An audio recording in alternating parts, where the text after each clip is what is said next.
Hello mga gagayam! Isang mapagpalang araw na naman po para sa ating lahat. In this video, gagawa ako ulit ng isang food mix para sa aking mga alagang ibon. So ang gagamitin kong pinaka-main na materyales para sa pangpakain ay ang Kamote! sweet potato. Ang isang ganitong size ng kamote, medyo panat na to pero okay pa, ay may tumitimbang ito ng 60 grams. So dalawa ang gagamitin ko para sa mga alaga kong ibon at mahigit 100 grams na ito. So yung nutritional facts ng kamote ay ilalagay ko dito sa screen para makita ninyo yung content na kinakailangan na makonsumo ng ating ibon na inaalagaan. So gagamit ako ng panggadgad.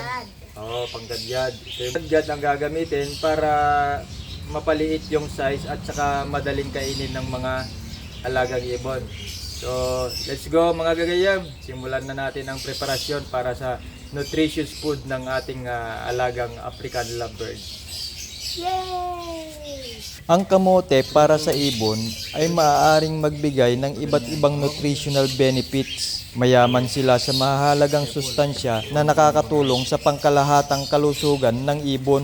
Narito ang ilang pangunahing benepisyo sa nutrisyon. Ang kamote o sweet potato ay isang mahusay na mapagkukunan ng bitamina tulad ng bitamina A, bitamina C at bitamina B6. Ang mga bitamina na ito ay mahalaga para sa pagpapanatili ng immune system, kalusugan ng balat at pangkalahatang kagalingan. Ang bitamina C na makukuha sa kamote ay mahalaga para sa immune system. Ang bitamina na ito ay tumutulong sa pag-iwas sa mga sakit ng mga ibon. Ito ay partikular na kapakipakinabang para sa pagtataguyod ng bagong pagsibol ng mga balahibo at pagbibigay sa iyong ibon ng mekanismo ng pagtatanggol laban sa mga sakit at pathogens. Ang bitamina A ay mahalaga para sa immune system ng ibon, paningin, paglaki ng mga bagong selula at kalusugan ng reproduktibo o kinakailangan ito sa panahon ng pangingitlog. Bukod pa rito, gumaganap ito ng papel sa pagpigil ng ilang uri ng kanser. Dumako naman tayo mga gagayam sa mineral na taglay ng kamote o sweet potato. Kabilang nga dito ang potassium, magnesium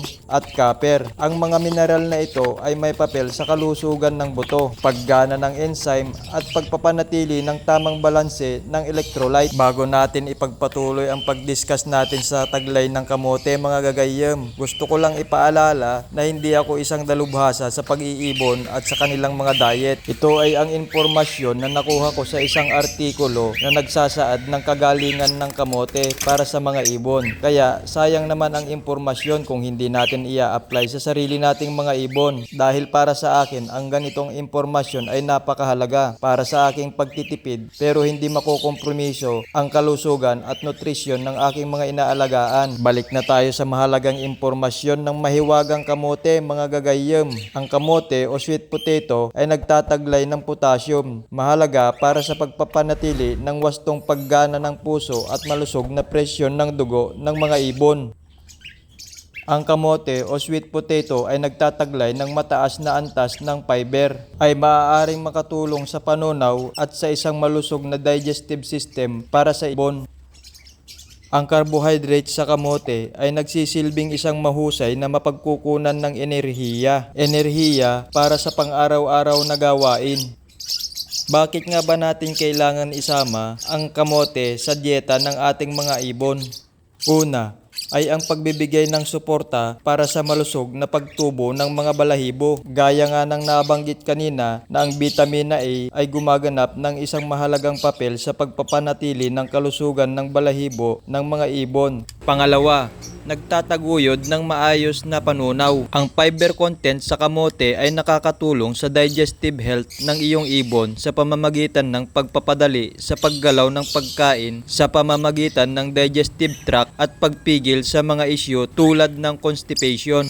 Pangatlo, nakakatulong sa pagpapalakas ng immune system. Ang vitamina C at carotenoids na matatagpuan sa kamote ay nagsisilbing napakapangyarihang antioxidant na nagpapahusay sa immune system ng mga ibon. Ang mga antioxidant na ito ay hindi lamang nagpoprotekta sa mga selula mula sa pinsala, ngunit tumutulong din sa paglaban ng mga lason sa kapaligiran. Ang pagbibigay sa ibon ng magkakaibang uri ng patuka, katulad na nga ng kamote, ay nakakaapekto sa mood nito. Ang pag-iba-iba ng dieta ay nakakatulong sa isang mas masaya at malusog na ibon. Para sa inyong kaalaman mga gagayam, pinapakain ko ang kamote sa aking mga alagang ibon ng 2 beses sa isang linggo. Huwag kang mapanghihinaan ng kalooban kung sa una ay hindi pa nila ito magustuhan. In due time, dahil mag-a-adjust pa ang kanilang panlasa, ay matatanggap din nilang itong kainin at magiging paborito nila. Kung interesado ka gayam dito sa ganitong uri ng patuka na pinapakain ko sa aking mga ibon, ay i-like mo na ito agad,